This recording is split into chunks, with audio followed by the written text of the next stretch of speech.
Have you discovered positively.com yet? When you create a free Positively account, you can enroll in powerful and accessible online dog training courses to help you and your dog live your best life together. Join the supportive and inclusive community dedicated to supercharging your relationship with your dog at positively.com today. That's positively.com. And now, on to the podcast.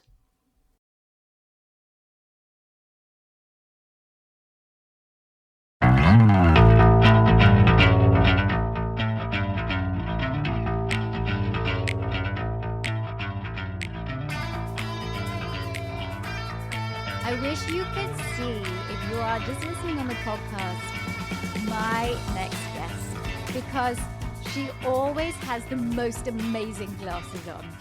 And I don't know. I mean, like, I just wear these terrible readers, and each time they just look amazing. It's Melissa McCue-McGrath. She is back because she's going to be talking about the misadventures of the world's okayest dog trainer.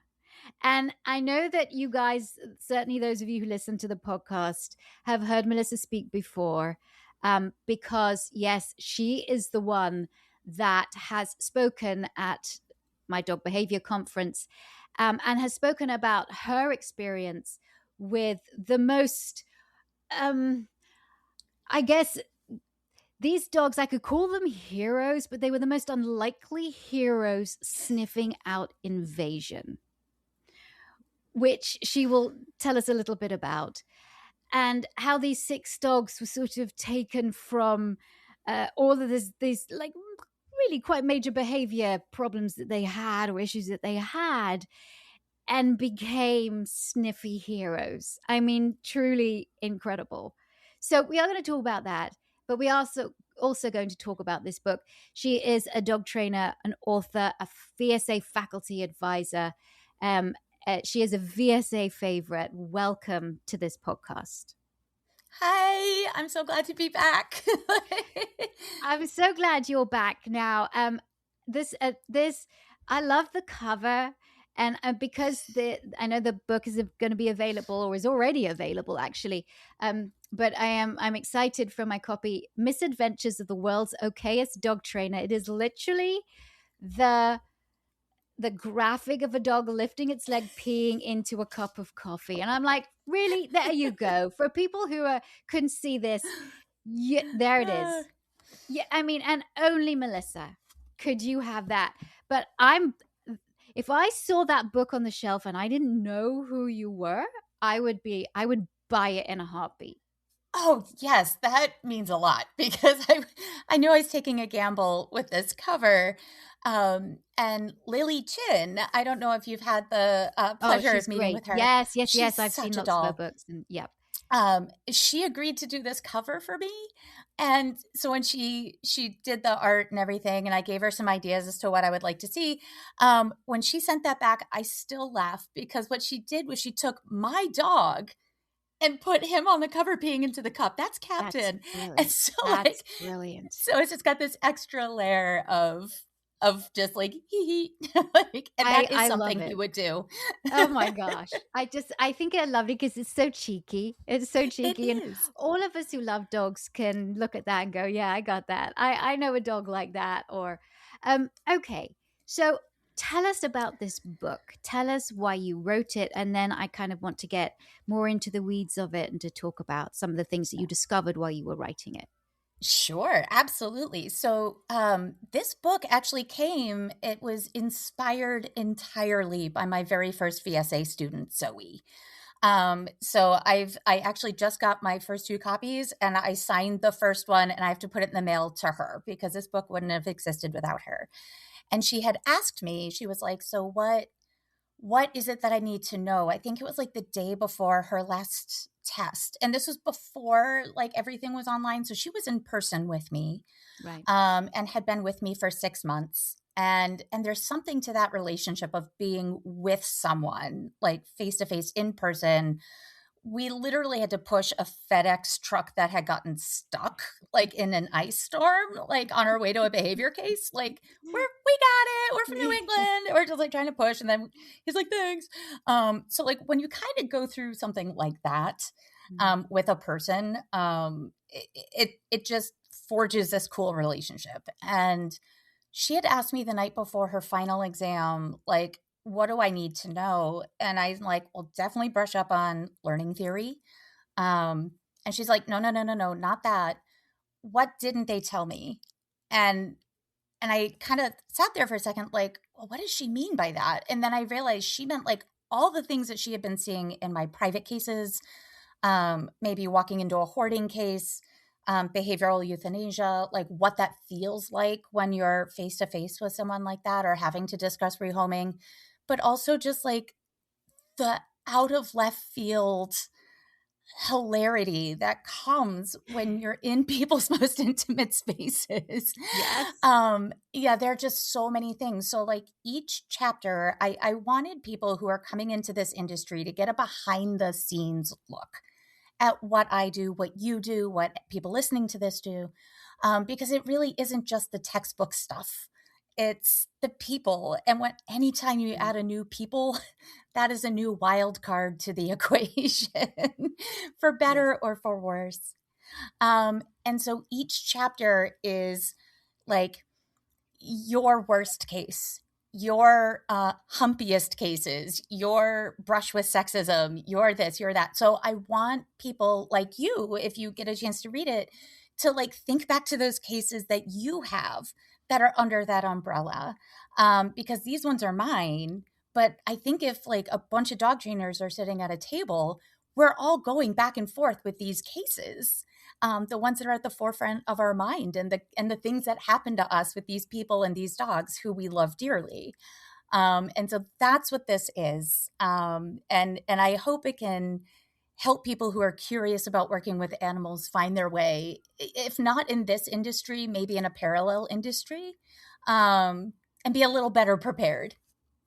Yes. And so, any kind of education, the best, yeah, you can get all the theory, you can, you can get a lot of experience, especially folks in America can go to a rescue shelter. A lot of our students will go to rescue shelters and they will do a lot of pro bono work and they will learn a lot. In England, it's slightly different because the rules around rescue shelters are a little bit different about people and students coming in. So, but it's important to get as much real world experience as you can. Harder in an online course, but we encourage you to go out there and do it, which is the reason why mentors are important, which is the reason why faculty advisors are important. But however much you learn, the real learning happens once somebody is paying you the check. Once somebody is writing you the check and paying the money and you're going in, and yet now you're having to perform in a way because there's massive expectations on you. They want you to come and fix their dog, and they want you to do it as quickly as possible. And they have their busy lives and their children are running around and their significant other is shouting at them or scrolling on Reddit and ignoring the entire conversation. Right, there you go. The scroller. I've had many of those before, the smartphone where people are just like on their phone texting. And I'm like, yeah, can you put that down, please? Right. And it's me or the dog. It's like a toaster size and it's like, right. Yeah, would you mind, please, just like putting that away? That's not. So, and you're having to be diplomatic. But then those things that come out of left field at you. Yeah. I remember as a young trainer, one of my first consults in Manhattan was this huge male pit bull. He was all male and he was all pit. He was beautiful. And, I come into this house and I know that this dog has bitten the husband. Oh, one of those cases. Okay. One of those cases. Got I it. know that. But I'm told, dog's got no problem with women. A little weird with men, but no problem with women. So I go to this house, and yes, this massive pit bull greets me at the door. And he is beautiful. A little wary of me at first, but we quickly bonded. Oh, good. And I'm sitting there with a couple and I'm asking questions and I'm getting my spidey senses are starting. I'm starting to feel it. And then the guy leaves for work. He has to go. We're like 30 minutes through into our consultation and I'm trying to find out more information about why this is happening. Because by the way, this is before websites where you can have your nice forms to fill out on websites. This is all done over the phone. The behavioral consult is done and all the information is taken over the phone before all of that, right? Because that doesn't even exist yet. This is how far how long ago it was. Okay. So this woman, she waits and then I ask her the question. Are you able to speak freely now? She says, yes, I am. Oh my God. And I was like, you do not have to answer this. But what happens before the dog? What happened before the dog bit him? Right. And it was very clear what happened. And it was clear as to the reason why the dog bit the husband. Wow. That was one of my first cases in Manhattan. Dang, Talk girl, about trial by left fire. Field. Yes. Yeah. And so I felt like I came out of there literally shaking like a leaf. But yeah, I had, because I started to suspect it as I was listening to them. And I said to her, I am only a dog trainer. And I will basically keep what you said close to me. I will not betray your trust.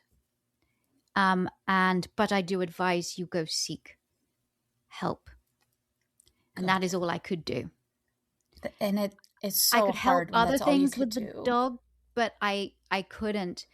Yeah. And so, and obviously what was good is that it did have a good outcome, and she became more of a client of mine, and it did have a much better outcome, and the dog was amazing.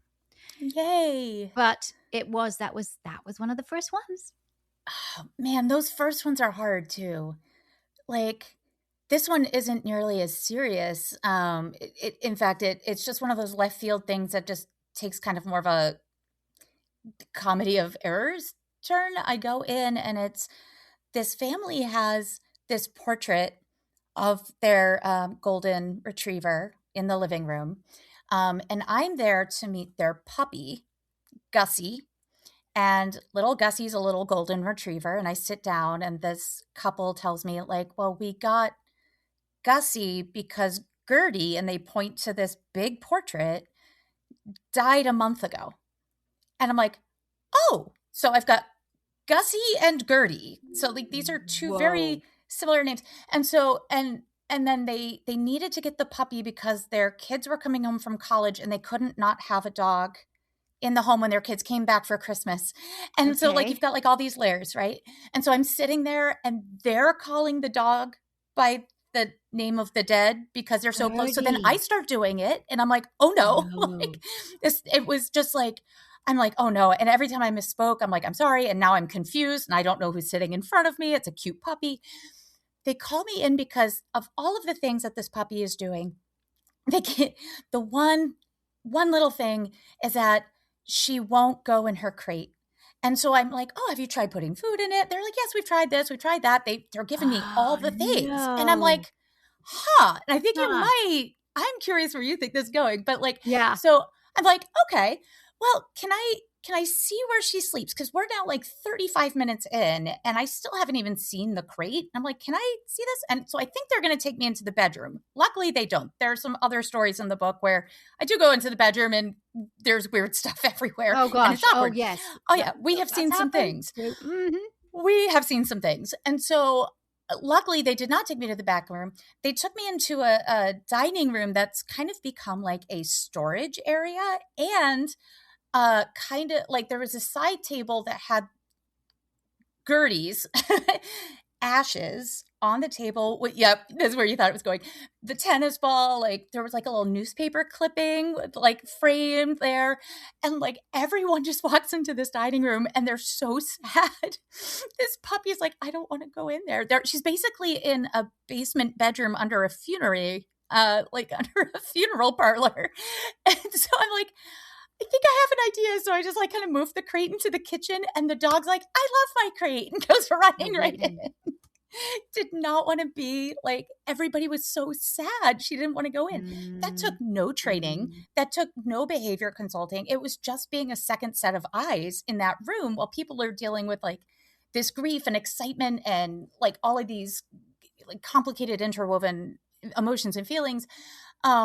And all the puppy just needed, they don't have that complicated feeling. The puppy's just like, I want to be in my crate, but this is weird even for me. Yeah, very, very. I mean, and you know, was that the crate that was used by the other dog? Oh, I don't think Was so. it? This was a much smaller was a crate because it smaller was a one? little Okay. golden puppy. So Right. like she So it still had wasn't room to even grow. that the pup was smelling the other dog in that crate, or the or the illness, It or was the just it was everybody just went that. in and they were Okay. just sad. And so the puppy's like, why do I want to go in there? Everyone is so upset. Yeah, I don't want to do that. That's brilliant. That's brilliant. When you say that you know you've been in homes and you've definitely seen some weird stuff. I mean, we've even seen weird stuff on It's Me or the Dog, and Yes. and people are very open about their weird stuff too. Yes. And I'm gonna okay. So here's what I've This is never what the book is supposed to do, getting people to Okay. talk about the things. This is Well, great. this is what I'm doing. I am sharing a story with you, and I'm not going to say when it happened.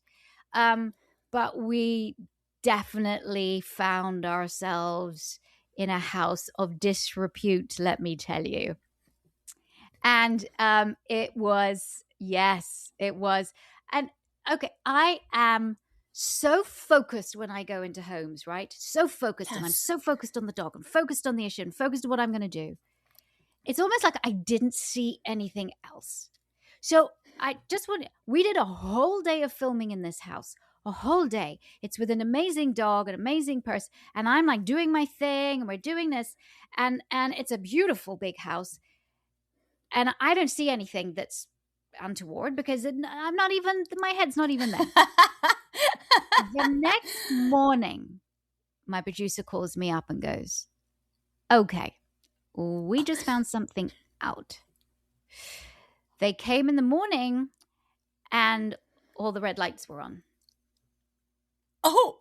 And that was like a trigger for the producer to say, because unbeknownst to me, the crew and the producer are seeing all of the artwork and the statues and the this and the that, and are like, they're putting two and two together, but everyone's a bit like, but okay. And then there's my meet and greet with the person. I come into the room and I meet them, this beautiful dog, and I sit down. And above my head is a massive photograph of a woman's behind. And I don't even see it, which they cut off. I don't even see it because I'm so focused. And then once my eyes were open, we carried on filming. We were given permission to actually carry, because they had to call the lawyers, they had to do all that, but we were given permission to carry on filming because, you know, this wasn't about that. It was just where this person lived, and I guess it's the business that they had, right? Sure. There's nothing like untoward with the dog or anything. No. This is just and once my eyes were open, I began to see it everywhere. Got it. I didn't even go downstairs to the dungeon, but we do it. Anyway, so we were giggling like stupid schoolgirls and schoolboys and going, I'm crying. About this Oh house. my God. It was Amazing. So yeah, that was I think that was probably, and we all carried on like everything was totally normal and nobody said Right. a word. It's just Nobody said a word. like, I mean, you can't really, can you? Until you like go out for like a beverage or dinner after, then you're saying all the words. But like when you were describing that you're just so tunnel focused, tunnel vision, it just made me think of like, like on Zoom, you can blur your background. Yeah, Like that's you were exactly. kind of doing that, like just focusing on what needed to be focused. And so, Yeah. of course, you weren't going to notice. But my God, when you said statues, I'm like, I How need to see this house. Like, Oh my God, how could I not see the statue to the right? I just didn't. How could I not statues. see the picture behind me? No, and that was like, okay, girl, now I know you are really focused. Now I Yes. know that when you're doing your show, it's like nothing else exists Right. except that dog and that person and what's right in front of me, right? Yes. But also, I also pride myself and tell all the students that like you have to be there. You've got to get clues from the house and clues from the people and clues from the interaction, clues from the. I guess that day I didn't look at the house. I just saw a Forgot big the house, house. but I didn't see all the paraphernalia in it. That's amazing. Yeah, it is. It's crazy. It's crazy. So yes, there's definitely I think that writing a book like this and telling people, yeah, hopefully you're not going to go into those situations, and but Yeah. you never know what you're going to go into because it's Right. life, isn't it? It's life, and what sometimes is reported, like, here's what you're coming in for, and I know this happens to every professional I talk with. You're called in for jumping, and then you open the door and the dog's trying to bite you, and Oh yeah, right? Like, so there's what's being reported because either the owner is afraid that if they admit that the dog is biting that they won't get help, or they've been kind of gaslit by everybody else saying, "Oh no, this is normal." And but like that tickle in them is still saying something's wrong. yeah. But I can't tell this to the trainer because what if she also thinks I'm wrong and then I'm not going to get help? Um or that they just or they just think, yeah, the jumping's the problem, the biting's fine. Like you could go like Right. it's so hard to take the information they give you is going to be incomplete. And so you can just go in as safely as you can, and as prepared as possible. But if something is going on inside of you when you're getting that intake form or when you're, which we can now do online, thank you, internet, for existing, that you can either do online or like if you're still doing it on the phone or however you're doing it, just take that information and be like, okay, what holes might exist here? And even if I'm overthinking it, at least I'm going to be safe. And so just making sure that we are keeping ourselves safe and that animal in front of us as safe as possible, no matter what the universe throws at us as soon as that door gets opened. Right, and I think it's always to Yeah. expect the unexpected. I mean Yeah. that's it. It's human nature, and also the dog. That's why like so many people love training online because then they that is much safer.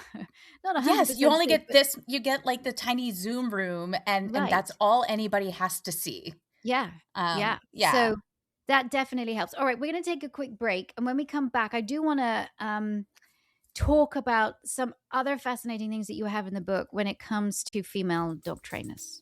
But we'll be back with Melissa in a second.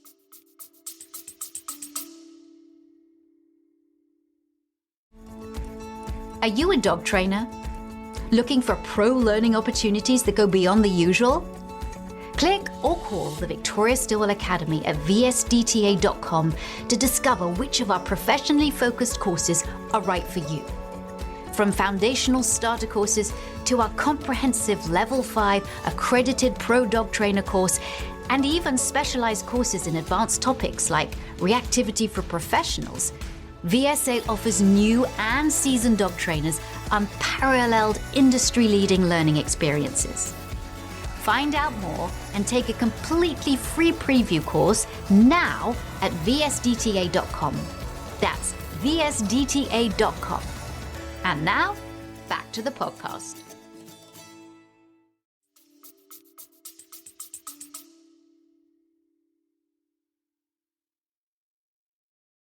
Okay, I'm back with Melissa McCue-McGrath. We're talking about her incredible book, Misadventures, the world's okayest dog trainer, and what it is like to anticipate things that potentially are going to come out of left field, regardless of, where you learn. Your learning is going to continue big time when you're actually doing the job. So Yes. truly be prepared for anything. But you have some really interesting research when it comes to female dog trainers versus male dog Yes. trainers who identify as female, we should say. Yeah, I was trying to be very considerate with the language. Yeah. I was actually like on the break, I was trying to see if I could actually find the page, but I'll just go off the cuff. The When I was doing this, I think I had been given one VSA student at that point who was a dude, and I'm like, wait, I have all these VSA students. He's my first guy coming through this program. And then I'm like looking at my assistants and my interns and my dog training colleagues. And we used to joke at New England Dog Training Club, where I used to be one of the training directors. Every Thursday, we would have to like unroll these like roofing mats that were hundreds of pounds each onto the floor of this gymnasium in a school to protect the floor so that way we could train dogs in this school. Mm-hmm. And the years that we had male interns or trainers, we were thrilled because we're like, okay, these things are really heavy, and it's we understand our physique. We are doing our best. Like, Yes, that's not to say we're not strong, but it was much easier when we had like a 250-pound firefighter who wanted to try to help us with these mats. And so I got to thinking, I'm like, well, wait, how many men are in positive reinforcement dog training? Because like you go to these, actually the chapter in here opens with a story from one of these dog conferences. I was actually pregnant at the time. So I think it was 2012. And the executive director of this organization gets up there and she goes, all the bathrooms in this floor for housekeeping, all the bathrooms for this floor have been converted to women's bathrooms. Men, you guys can go downstairs and use the facilities down there. Just because there's a couple thousand of us, we're all women for the most part. And this guy gets really huffy, like in an audience where you just hear like, whoa, whoa, whoa, whoa, like some commotion, but you can't really identify what's happening. And everybody gets super quiet. So that's happening. And then I'm just looking at the executive director who's got like her hands on the hips and she's just staring like, kind of like, okay. And so then she just like, she scans the audience in silence. And then she goes, well, if you want to get more than 8 men here, then maybe we'll consider opening the bathroom for you guys next year. Like, it was just basically this. He was so mad that he would have to go down one flight when there's like, I was pregnant. I was in the bathroom like a lot. And just having like these lines of women, and just for the ease of the conference, it made logistical sense. So he was annoyed about having to go down one flight of stairs to use the bathroom. Yes. And he was that angry in front of 2,000 women. Like, wow. With a female executive director who just had this look of, okay, go on. Tell me how sad you are, sir. And so it really got me to thinking about like how this industry looks. Because like when I know like there's lots of conversations about camps of dog trainers and all this other stuff. But the fact of the matter is, when we pulled data, when I had asked my husband to pull data from some of the big dog training organizations like the VSA, actually your husband was able to help me get that data, which was super helpful. And through VSA in 2019, 90% of the students identified as female. In Karen Pryor's Academy, I don't believe I was able to pull the data from that one. Pet Professional Guild, I was able to get the data from them, and I believe it was like 94% were women or something like that. All told, across the 5 biggest dog training schools, academies, and certifications at the time, 89% of that population were women or female identifying or non-binary. And I thought that was very, very telling, because when we talk about this industry being so female driven, you have misogyny still playing on big stages. And in cases like that guy, like, well, I'm this one guy, but let me tell you, women, how this is going to go down. And like, even online, like that we are attacked in ways that the men across the board do not have to deal with the viciousness. That's not to say that they're not attacked. That's not to say that they are not dealing with hurling slurs or horrible things being said to them. But the targeted way in which this culture comes after women in a very specific and cutting, gutting way, almost as if it's like a shark looking for blood in the water. That if any of us were to say half of the stuff that any of those guys say, we are ripped apart.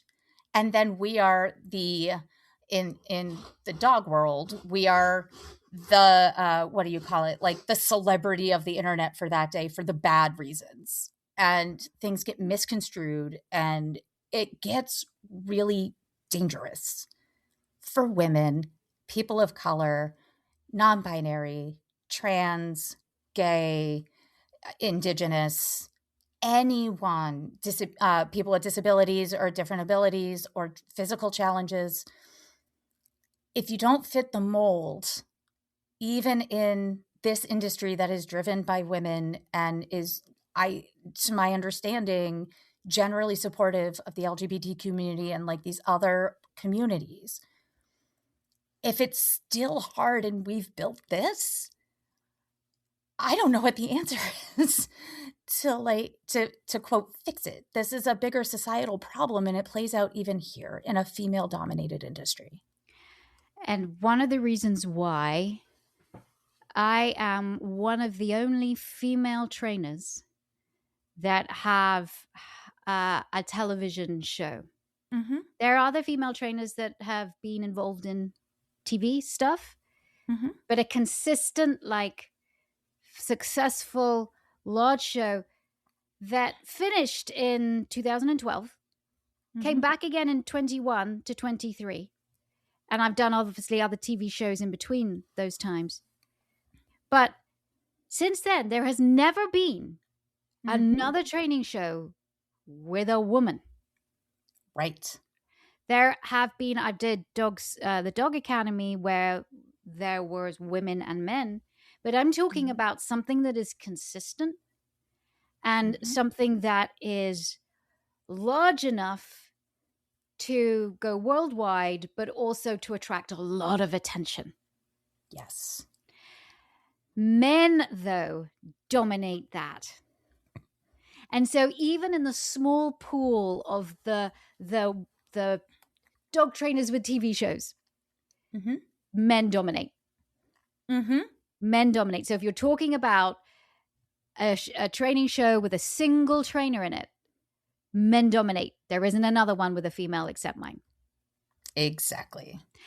Online, thank God there are some fabulous female trainers online.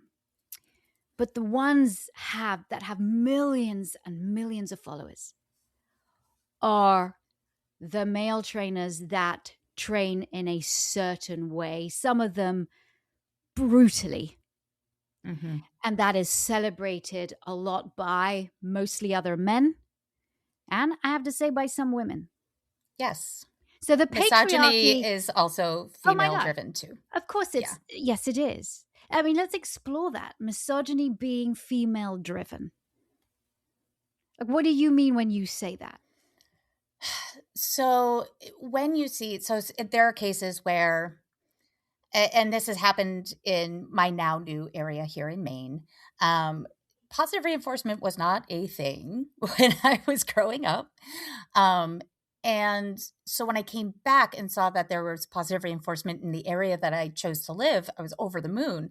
But you just cross over the town line and it's shock jocks and yank and crank and all of the things. But there are women dog trainers in my area who will throw a shock collar on somebody and take somebody's money, take a lot of money, for that quick fix. And they're benefiting from that. So they want to keep this kind of dominance idea alive, despite it being disproven, Flawed. unsupported, Yeah. deeply flawed, and in cases abusive. But if you're benefiting from a system in some way, you kind of don't want to see that get taken down or change direction. And especially, and I find it interesting, especially with women in certain positions close to power, where they are the ones that have the hardest time letting go because they're one step from power. And we see that even in politics, right? Without getting political, like in the current United States administration, we had a bunch of female women who have since been fired and stuff, but like they're the face of this administration. And when they get in trouble, they are fired, but they are holding on to that job as long as they can, probably knowing some of what they're saying is very wrong and very hurtful to other women even. And yet, they're benefiting from that power and from that closeness to this structure that exists. And it's hard to let go. And then they also display behavior that their male counterparts are displaying, not just in the way and their techniques, the way that they train dogs, but what they say online to other trainers. And so, and some quite repulsive things. And, I always tell people, and it's not just about TV, because even if you don't have a television show, and even if you don't have a big platform like I do, right? Even if you have like a medium platform or a small platform, but yet you put your a message out on Facebook, or, you comment on something, you will be attacked in the most, as you say, vicious way. Mm-hmm. And I know what that's like. I've had it all my professional life ever since It's Me or the Dog started, right? Even before social media. But it is because people are threatened when you come out with a different message. Those trainers are threatened, whether they're male or female. And so the only thing they can do is just try and cut you and gut you. Mm-hmm. Because it's that's like what they can do. Yeah, it's like an injured animal has nothing to lose.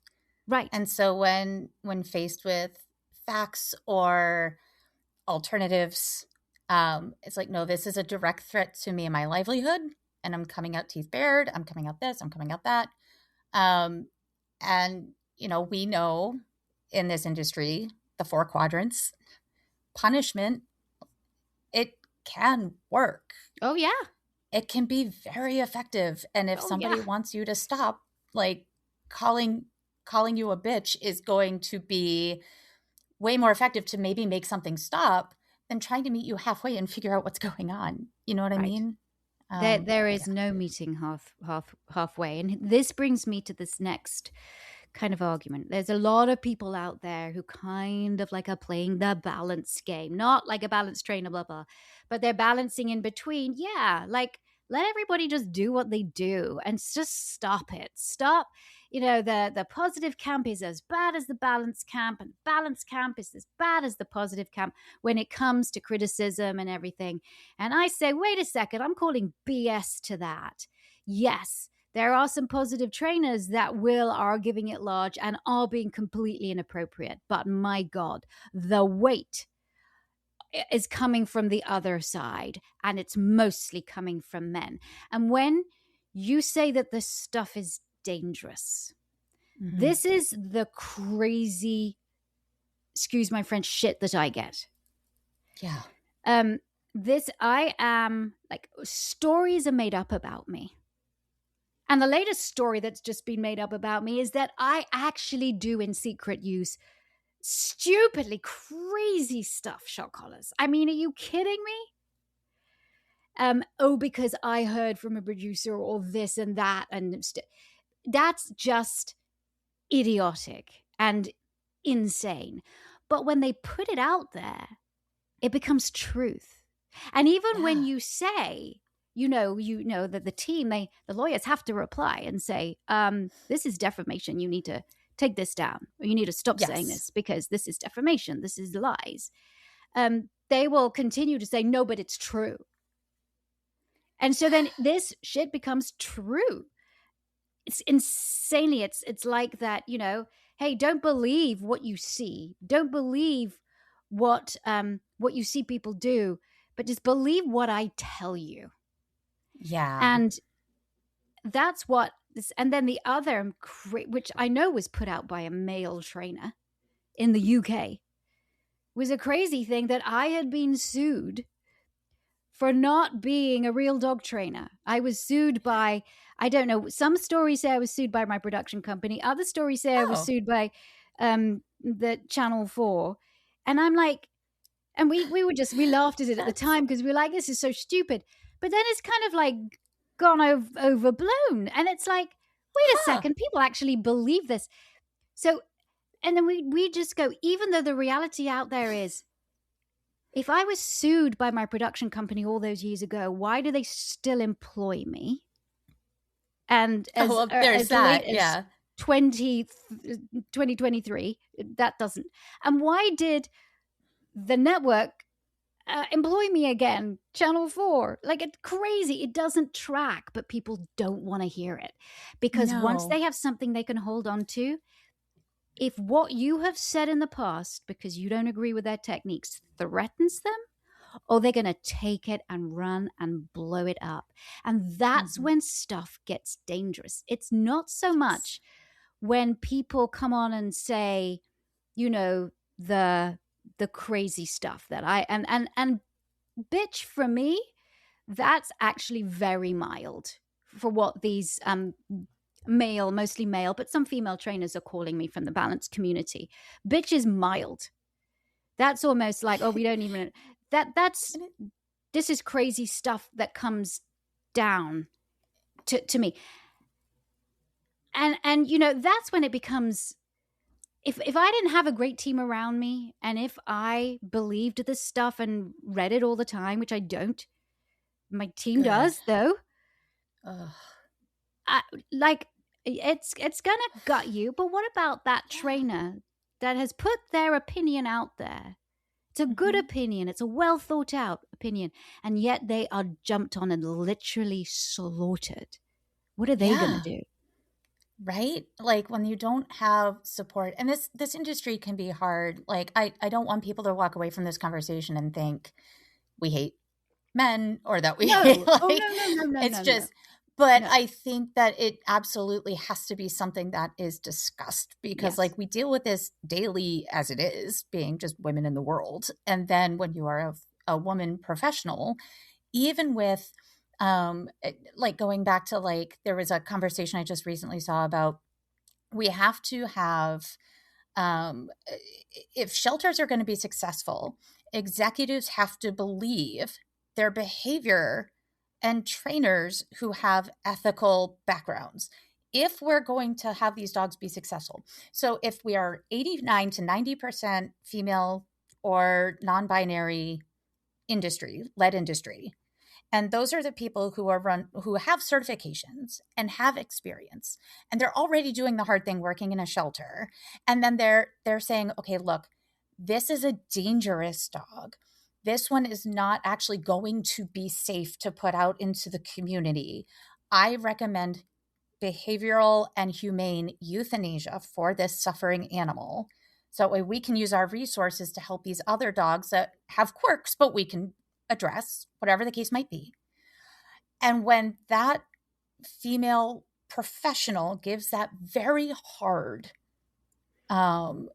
assessment, and an executive is like, that's great, we're going to save them all, and like check it, and then sends that dangerous dog out into the community, the executive doesn't have to wear that. It's the behavioral person who made the initial call and then was run over.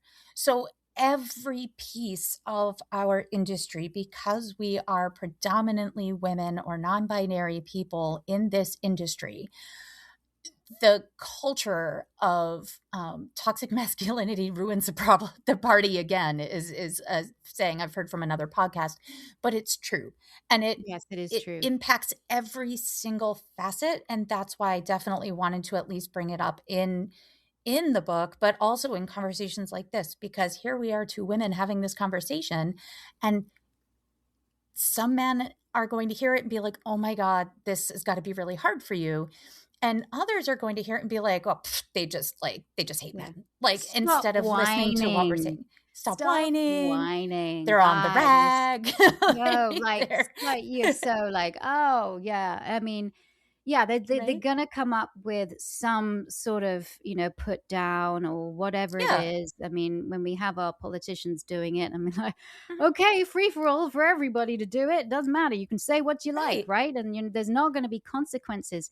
But here's in sort of the going towards the more positive side of this, is that we have noticed at VSA a massive uptick in male trainers coming to Yes. learn with us. And that Yay. is the beauty of it. And we embrace those male trainers. And some of them are crossover trainers. And they Good. have the Yeah. courage to say, hey, I want to learn a different way. And these guys have, they do the dog sports. They have the German shepherds. They have that these guys, they've been walking that relative punitive line in the tough dog sports scene for a Mhm. while, and they choose to be different. They I love choose, it. I don't want to do this anymore. I want to come and Yeah. learn. And we embrace those people. We embrace guys that come in and are like, we want to start off in the right way because this is what we believe, or I did this to my own dog and I really wish I hadn't, but I didn't know better. That Yeah. is where I'm hoping the industry continues to go. Plus, we have some amazing males and out there that are doing incredible things, that do have large platforms, and also they get crushed too. They do. It's just a little less. It's interesting because the comments that are made to them are a little less gutting and putting down and annihilating than the comments It's to more, women are. yeah, the comments I see to men tend to be like, "Oh, you just don't know what you're talking about." Yeah. Or that they'll Yeah. just, like, give them a problem, and the guy's like, "Well, I would just do this." And then, like, the conversation kind of fizzles out. With women, it is relentless. It is constant, it is emotional, it is digging up your worst traumas and finding a way in. It is intentional, and it is and I go back to saying dangerous, because for some of It these is. people who might not have all these resources, it's hard enough when you have just, like, run-of-the-mill compassion fatigue, which is awful and Yes. and is dangerous in its own way, because, like, suicide is real in this industry. Yeah. And I'm very open about that, in my daily life, in this book, whatever, just trying to prepare what this is like. But then you take somebody's trauma and to use it as a flashpoint, or to use it and weaponize it against fantastic trainers and voices in our positive and fear-free community who are doing good work. There is nothing more deplorable that I could conceive, because it's already hard to be a woman. It is harder to be a woman who runs her own business. It is Yes. harder to be a woman who runs her own business, who has a voice that people can listen to and is lifted up. And then from there, to be attacked when you're finally on a high, just to, like, put us down in our place, absolutely not. No. Absolutely not. So when Yeah. we say women supporting women, it's stuff like this, like, you know, nobody knew who I really was, and then I got to, like, speak at Victoria Stilwell's conference. That's women supporting women. That is boosting somebody, and giving them a platform to say, "Hey, I have this thing. I'm sharing this with you and I'm putting you out in front of people. And I know that happened to so many. You do that. You walk the walk and you talk the talk. And I love that. And I love you for it. Patricia McConnell's another one. She is so giving, and constantly just like finding like people and who most people would never have heard of, and just like, you should know this person too. Yes. And share that to her millions of followers. Like, Yeah. we And need more of that. We do need more of that. And actually, she has experienced before she became a applied animal behaviorist, I think is the correct term. I'm not entirely sure, but she experienced misogyny in her last. I mean, to the point where she writes about it in her book. And in Education of Will, yeah, in Education of Will, she writes about it, and it is just. It was conference room when like all the men, and she was sitting there and she was going to be taking notes for them. Everyone was introducing themselves, weren't they? Yes. And then they got to the guy next to her and she opened her mouth to say, and I'm Patricia. And the guy to her right jumped in and just like, it was as if she was persona non grata.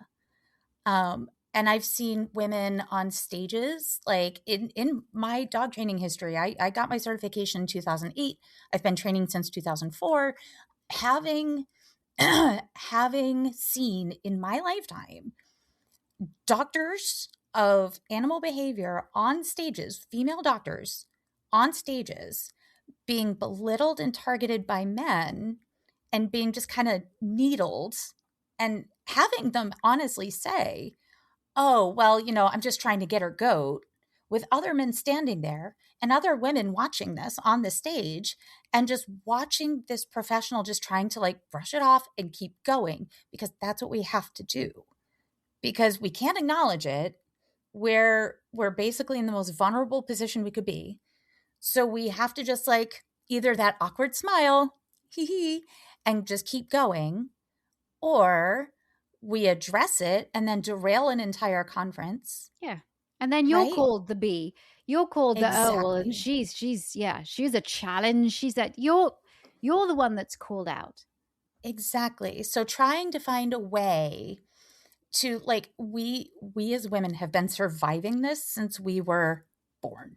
Yep. So we know the deflection game, the appeasement game, the smile instead of say what you really want to say game, the fact that we are generally smaller than men.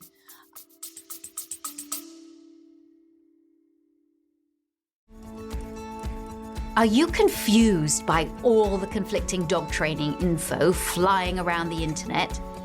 Tired of hearing about compromises that don't consider the dog's overall wellness? Looking for more than just how to teach dogs to do or not do something?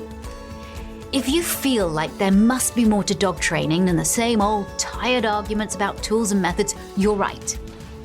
No matter your background, discover an inclusive community designed to go beyond traditional dog training and develop what you need to live your best life with your dog at positively.com. Accounts are completely free to set up, and you'll find countless pages, videos, and courses to level up not just your skills and knowledge, but also how you think about living your best life with your dog. Visit us now at positively.com. That's positively.com. And now, back to the podcast. My favorite thing to say, and I remember saying this to my dad, who was speaking of a dominance based fella. He taught weapons at West Point, and for those who don't know what that is, that is our army, where we teach people to shoot other people for the military. So my dad taught weapons there, and he was also a corrections officer at a state prison in Maine. So he was a pretty tough guy, obedience above all. He raised his dogs that way. He raised his 3 kids that way. And I remember I am 5'4" and I'm not very heavy. And he would tell me, you have to alpha roll these dogs. I was 7 and I suffered a level 5 bite at 7 as a result of how this dog was treated. And I know that now, but back then we didn't. And as I got older and more confident and started doing this work more, I distinctly remember looking at him and going, Dad, like, you're a lot bigger than I am. You can maybe alpha roll this dog. You can maybe use this technique to get compliance. I don't have that luxury. This dog outweighs me. I do not have the luxury of trying to alpha roll this dog or put it in its place, which isn't going to work anyway. We know that. But if I'm trying to have this conversation with somebody who subscribes to that, I don't have the luxury of just like putting a dog on a choke chain and doing it harm because it's not listening to me. If that dog spins around, I'm dead. Like if I'm dealing with a 130-pound Rottweiler, that dog outweighs me. And I do work with these dogs, and I'm not dead, and I've never been bitten again. And I don't use those techniques. Right. And that's the same. That's the same thing. I don't use those techniques. I've worked with those dogs ever since I started this business. Yes. I've worked with all those kind of dogs. I'm regularly like accused of like, oh, well, Victoria, I really want to see you do a high drive dog. I really want to see you do. I'm like, could you like, there's 150 episodes if it's me or the dog on there. Go look at that, right? I don't have to prove anything to you, right? Just go and look at those. But it's used as like it's a weapon. It's like you are not as good as a guy who can do this with a Malinois because Victoria, you're not. And no, I can do this. But I do it in a way where I am not punishing and I'm not alpha rolling. And I deal with tricky cases with dogs that I'm telling you, you alpha roll them, this dog will take your arm off. So you will not have an arm. Yeah. I'm going to respect this dog. And like I do every single dog, whether it's a Chihuahua or that big pit bull that I first saw, I'm going to respect it because my head will be taken off by that pit bull if I even try to do that. So we found a better way of doing it. Yet, still, we are torn apart because of it. And still, even in the world, I go back to the world of entertainment because it's the world I know. You look at I think it is 67% male, the rest female when it comes to nature presenters. So people who present on nature and science and dog training and that is, and when we're talking on the screen, on camera, it's weighted way to male. And even presenters in other not animal related industries, in the entertainment world, it's predominantly male. And that's just the way it is. So as females, I also think that we have to stop apologizing. We're so good at like taking it on the chin and apologizing and and to say, no, we're here. We are very talented at what we do. We are very good at what we do. We're going to teach you and we're effective. Employ us because we are the best. And I think women have to get better and non-binary have to get better at saying that. Yes. Because the other side do. Agreed. They do. They don't have a problem. They don't have a problem at all. So look, and I know, Melissa, my husband is an amazing man, and we know a lot. I can attest to that. Yeah. He is the nicest fella. Yeah. Thank you. And he loves his sports. He's but we're not men bashing. We are just saying, unfortunately, the reality of this industry. And I think by talking about our reality, it's hard anyway, because like we know that like our reality is painted a very specific way in media or whatever. But when you talk about your actual experiences, they're just not believed. Like we have 3,000 documents that illustrate that, right? We can have woman after woman after woman coming forward with either Epstein files or dog training or whatever the case might be, you have women coming forward in droves. And then you get one guy who says, "Oh no, but I know better, little lady."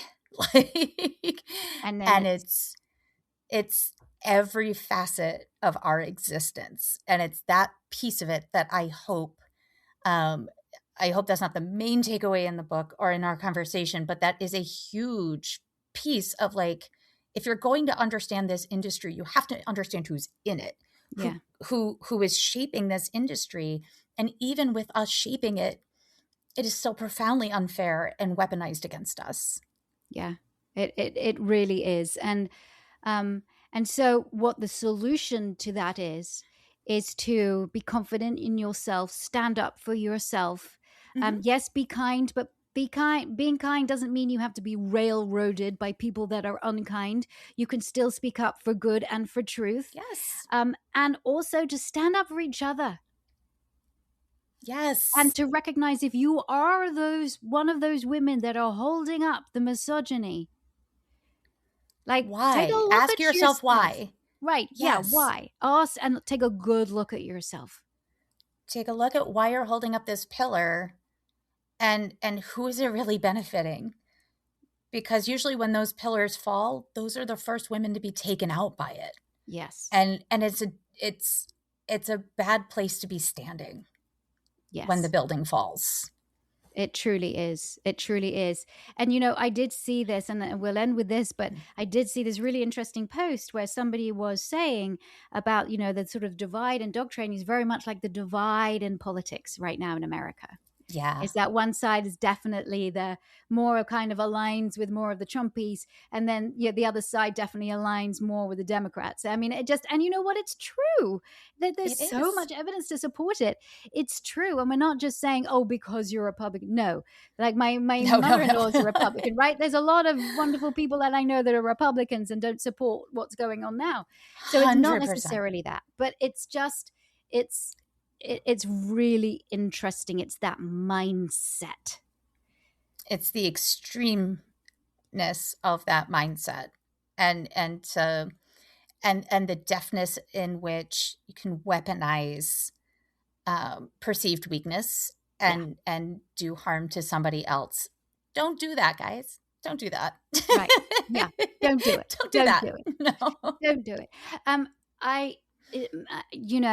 I know I wanted to talk a little more. Well, I know that we've already done a podcast about the incredible work you did with these dogs that truly were very successful and continue to be successful, sniffing out the invasive lanternfly that literally will help America eat because, getting rid of really important crops and stuff.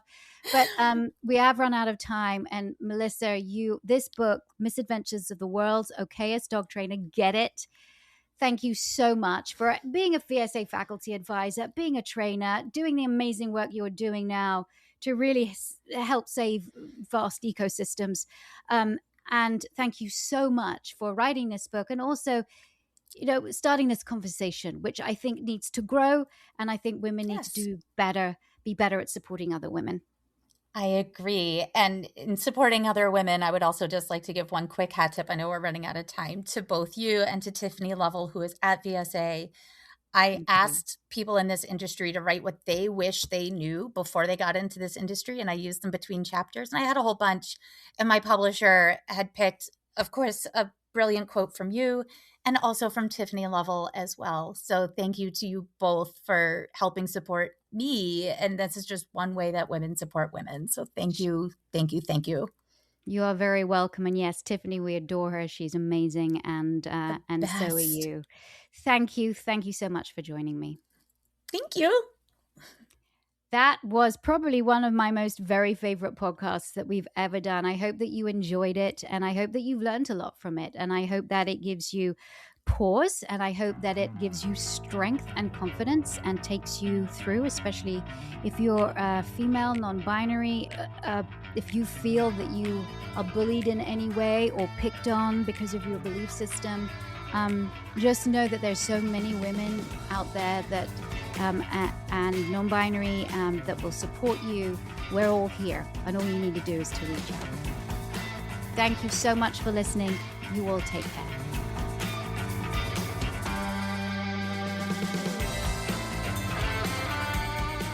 Thanks for tuning in to Victoria Stilwell's Positively Podcasts. For Victoria's online dog training courses, more information, and helpful dog training tips, visit Victoria's official website at positively.com. Get connected on Facebook, Instagram, and other social media as Victoria Stilwell. Learn to become a professional dog trainer with the Victoria Stilwell Academy at vsdogtrainingacademy.com. And be sure to tune in next time as Victoria helps you and your dog live your best life together. Positively.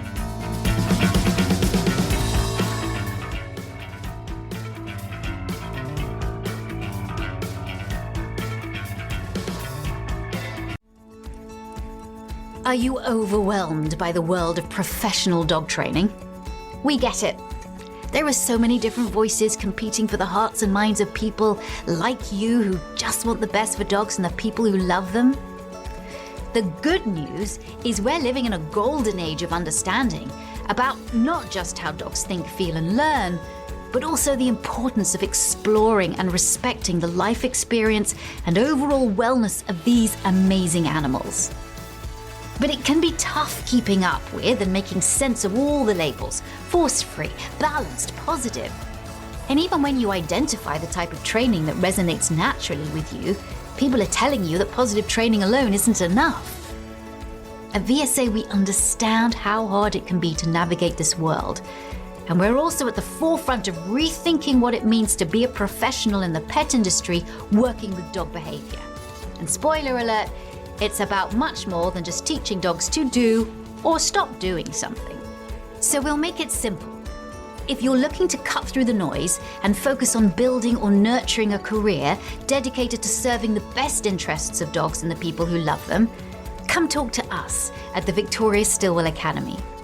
We have live and online courses designed for people at every step of their professional dog training journey, beginner, intermediate, and advanced. Visit us when you're ready at vsdta.com. Once again, that's vsdta.com. We're here to support you no matter your background, and we'd be honored to share your journey with you. And now, back to the podcast.